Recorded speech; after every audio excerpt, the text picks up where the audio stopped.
আসসালামু আলাইকুম। ওই দিন আপনাদেরকে দেখাইছিলাম যে একটা মা ছাগল এবং একটা বাচ্চা কিনছি। তো নতুন আরেকটা ছাগল নিয়ে এসেছি। এই যে এইটা না, এখন সব ছাগলই সারা। এই যে ছাগলটা দেখতে পাচ্ছেন, এইটা নিয়ে এসেছি নতুন। এটা বাচ্চা দেবে কিছুদিনের মধ্যেই। আর এই যে আগেরটা, ওই যে বাচ্চা, এই যে এটা হচ্ছে কোরস ব্রিডের। হ্যাঁ, জন্য কানগুলো একটু লম্বা, দড়ি দিয়ে ছেড়ে দিয়েছে, এসে এসে দেখে যায়। এখন এখানে কিন্তু গরু ছাগল সব সারা আমাদের অঞ্চলে। তো আমার ছাগলগুলোও সারা আছে।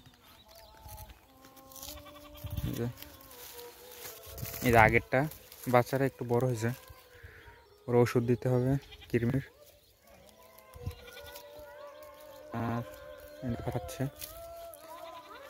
তো আরও কয়েকটা ছাগল নেব, সেগুলো আপনাদেরকে দেখাবো। ধন্যবাদ।